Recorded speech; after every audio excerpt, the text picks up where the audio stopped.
खुशामदीद दोस्तों, आज हम बात करेंगे नेपाल की उस घटना की जो पूरी दुनिया में सनसनी फैला रही है। नेपाल के सत्ताधारी वर्ग को लगा था कि वे अमर हैं, लेकिन युवाओं के प्रदर्शन पर गोली चलवाने का फैसला उनके लिए घातक साबित हुआ। हिंसक दमन के बाद 19 युवाओं की मौत, सैकड़ों घायल हुए और फिर प्रधानमंत्री केपी शर्मा ओली समेत पूरी सरकार का इस्तीफा। क्या यह एक क्रांति है? क्या युवा शक्ति ने तख्त पलट दिया? आज के इस वीडियो में हम सत्यता के साथ पूरी घटना को कवर करेंगे। हम देखेंगे कि कैसे एक सोशल मीडिया बैन ने आग में घी डाला, कैसे शांतिपूर्ण प्रदर्शन हिंसा में बदल गया और क्या सबक है भारत जैसे पड़ोसी देश के लिए। सभी जानकारी विश्वसनीय स्रोतों जैसे अल जजीरा, रॉयटर्स, बीबीसी और वाशिंगटन पोस्ट से ली गई है। हम हिंसा का कभी भी समर्थन नहीं करते, लेकिन सत्ता का अहंकार कैसे क्रांति जन्म देता है यह समझना जरूरी है। आप देख रहे हैं मुद्दों का मंच और मैं हूं आपके साथ सिराजुस्सबा। दोस्तों, ये सब शुरू हुआ 4 सितंबर 2025 को, जब नेपाल सरकार ने 26 सोशल मीडिया प्लेटफॉर्म पर बैन लगा दिया। Facebook, Instagram, WhatsApp, YouTube, x, Snapchat ये सब ब्लॉक कर दिया गया। सरकार का बहाना था कि ये प्लेटफॉर्म रजिस्ट्रेशन नहीं करा पाए और इन्हें फेक न्यूज, घृणा फैलाने और फ्रॉड के लिए इस्तेमाल किया जा रहा है। लेकिन युवाओं को लगा कि यह उनकी आवाज दबाने की साजिश है। नेपाल की जनता, खासकर जेन जेड 15 से 25 साल के युवा पहले से ही भ्रष्टाचार से त्रस्त थी। गरीबी दर 20% से नीचे है और युवा बेरोजगारी दर 20.8% से ऊपर है। सत्ताधारी कम्युनिस्ट पार्टी ऑफ नेपाल यानी यूएमएल और नेपाली कांग्रेस की गठबंधन सरकार पर नेपोटिज्म यानी भाई भतीजेवाद के आरोप लगे। नेताओं के बच्चे लग्जरी लाइफ जी रहे हैं, जबकि युवा नौकरी के लिए तरस रहे हैं। सोशल मीडिया पर नेपो किड्स की वीडियोस वायरल हो रही थी, जो युवाओं को और गुस्सा दिला रही थी। प्रधानमंत्री केपी शर्मा ओली 73 साल के 4 बार के पीएम ने युवाओं को स्वतंत्र सोच न रखने वाले कहा, लेकिन युवा संगठन हामी नेपाल ने 8 सितंबर को काठमांडू में शांतिपूर्ण मोर्चा निकाला। स्लोगन था, भ्रष्टाचार बंद करो, सोशल मीडिया नहीं। हजारों युवा भ्रष्टाचार के खिलाफ स्कूल, कॉलेज, यूनिफॉर्म में सड़कों पर उतरे, लेकिन सरकार ने इसे हल्के में लिया। 8 सितंबर का दिन ऐतिहासिक था। काठमांडू के पार्लियामेंट कॉम्प्लेक्स के बाहर हजारों युवा इकट्ठा हुए। वे पार्लियामेंट में घुसने की कोशिश कर रहे थे, लेकिन शांतिपूर्ण तरीके से। अचानक पुलिस ने वाटर कैनन, टीयर गैस और रबर बुलेट्स का इस्तेमाल किया। फिर लाइव गोलियां चलाई गई। अल जजीरा के अनुसार काठमांडू में 17 युवा मारे गए। पूर्वी शहर इटाहारी में 2, कुल 19 मौतें हुई, 300 से ज्यादा घायल हुए। सबसे छोटा शिकार 14 साल का लड़का था जो स्कूल यूनिफॉर्म में था। अस्पतालों में गन शॉट वाउंड्स के मरीजों की भरमार हो गई। संयुक्त राष्ट्र ने कहा यह अनुपातहीन बल प्रयोग है। एमनेस्टी इंटरनेशनल ने स्वतंत्र जांच की मांग की। पुलिस का कहना था कि प्रदर्शनकारी हिंसक हो गए थे, लेकिन वीडियोस दिखाते हैं कि शुरुआत शांतिपूर्ण थी।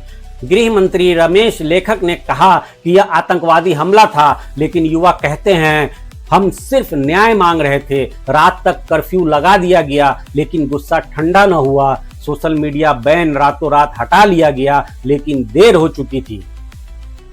यह दमन नेपाल के इतिहास का सबसे खूनी दिन था। 1950, 1990 या फिर 2006 की क्रांति में भी इतनी मौतें एक दिन में नहीं हुई। युवाओं ने कहा हमारी आवाज दबाने के लिए गोलियां चलाई गई, अब हम चुप नहीं रहेंगे। 9 सितंबर की सुबह गुस्सा फूट पड़ा। सबसे पहले गृह मंत्री रमेश लेखक ने इस्तीफा दिया।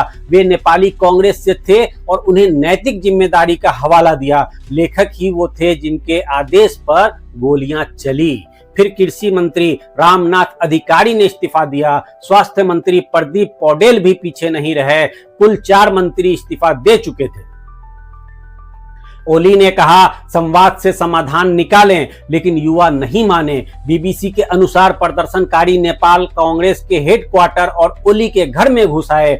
मौतों ने पूरे देश को झंझोर दिया।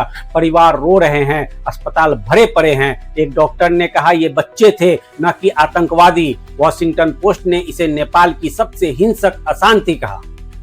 युवाओं की मांग साफ थी, भ्रष्टाचार पर कार्रवाई, पार्लियामेंट भंग, नए चुनाव। जेनजेड ने कहा, हमारी पीढ़ी अब सत्ता नहीं सहेगी। गुस्सा सड़कों पर उतर आया। डिप्टी पीएम और वित्त मंत्री विष्णु प्रसाद पौडेल को सड़क पर दौड़ा दौड़ा कर पीटा गया। वायरल वीडियो में दिखा वे भाग रहे थे, एक युवा ने लात मारी, भीड़ ने घेर लिया। पूर्व पीएम शेर बहादुर देवबा और उनकी पत्नी राणा देवबा पर भी हमला हुआ। देवबा घायल हो गए। प्रदर्शनकारियों ने parliament, supreme court, Singha Durbar, ओली का घर, राष्ट्रपति रामचंद्र पौडेल का निवास सब जला दिया। नेपाली कांग्रेस और कम्युनिस्ट पार्टी के ऑफिस ध्वस्त। बीबीसी ने कहा, धुआं उठ रहा था, युवा नाच गान कर रहे थे।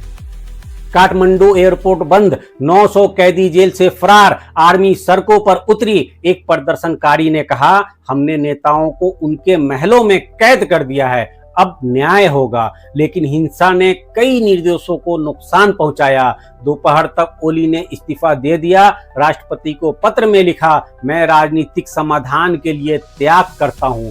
राष्ट्रपति ने स्वीकार कर लिया। ओली आर्मी हेलीकॉप्टर से भागे, दुबई जाने की अफवाहें हैं। रॉयटर्स के अनुसार आर्मी चीफ ने इस्तीफे की सलाह दी। युवा काठमांडू मेयर बालेंद्र शाह को अंतरिम पीएम बनाना चाहता है। वे रैपर से पॉलिटिशियंस बने, युवाओं के हीरो हैं। राष्ट्रपति ने युवाओं से बातचीत की अपील की, लेकिन देश अनिश्चितता में है। जेल ब्रेक हुआ, आगजनी और अराजकता फैली हुई है। दोस्तों, यह घटना दिखाती है कि सत्ता का अहंकार कितना खतरनाक है। युवा शक्ति ने सरकार गिरा दी, लेकिन कुल 22 मौतें।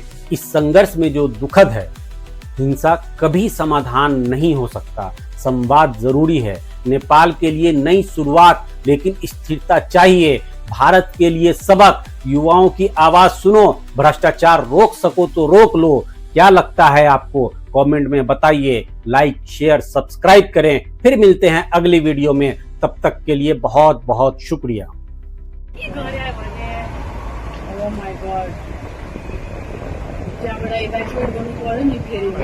I hope